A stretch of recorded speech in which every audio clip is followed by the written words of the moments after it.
Hoping for a legislative victory with this big, beautiful bill, with senators making those changes and House Republicans watching the version they get back.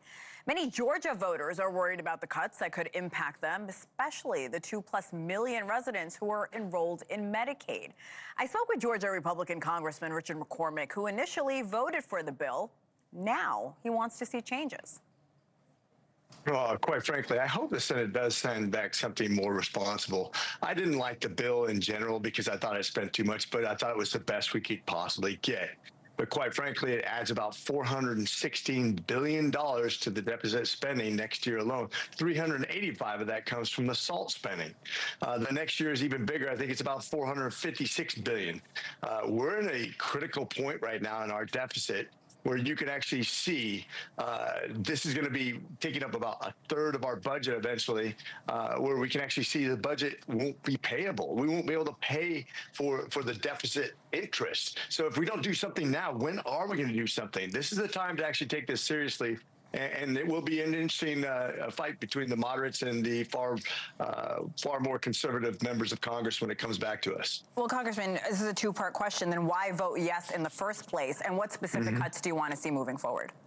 Well, I'm not going to get exactly what I want. Most people should realize that, and people who don't realize that end up with nothing.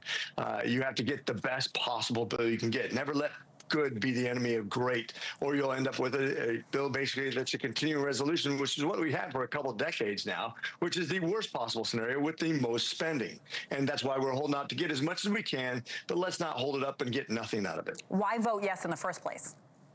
For exactly that reason. I want to get the best possible deal. I'm not going to get what I want. I never do.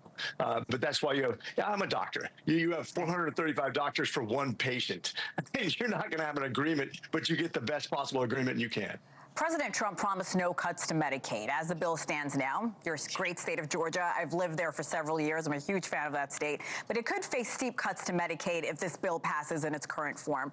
Congressman, like you mentioned, you're a doctor. What is your message to constituents that are worried they could lose these crucial benefits? Well, first of all, Georgia did it right. We did not accept federal aid. So therefore, we're not going to have any cuts. Matter of fact, all states, in my opinion, should be paying for their own Medicaid because they have to balance their budgets. That's the way it's always supposed to be. What happened, we brokered a deal during the Obamacare era, where now we're paying up to 90% of all Medicaid for certain states. The problem with that is when you have deficit spending, you don't have to balance your budget, and you just continue to print money. You pay interest on that money. That's going to hurt all Americans eventually, and that's why we're not doing this the responsible way. Quite frankly, when certain states benefit and others don't, that's why we got ourselves into this mess.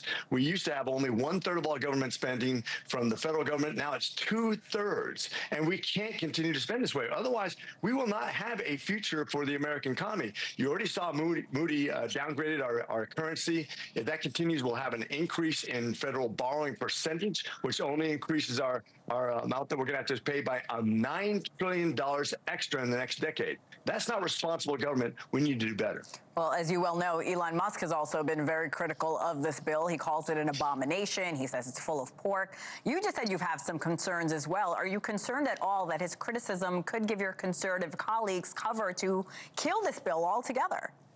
It could. Once again, I hope that wiser heads end up voting on this based on the best possible bill we can get passed. But as you've seen in the past, sometimes people don't do that and you end up with nothing. And I hope that we can make those negotiations and do the right thing. Congressman McCormick, we always appreciate his time. Thank you again.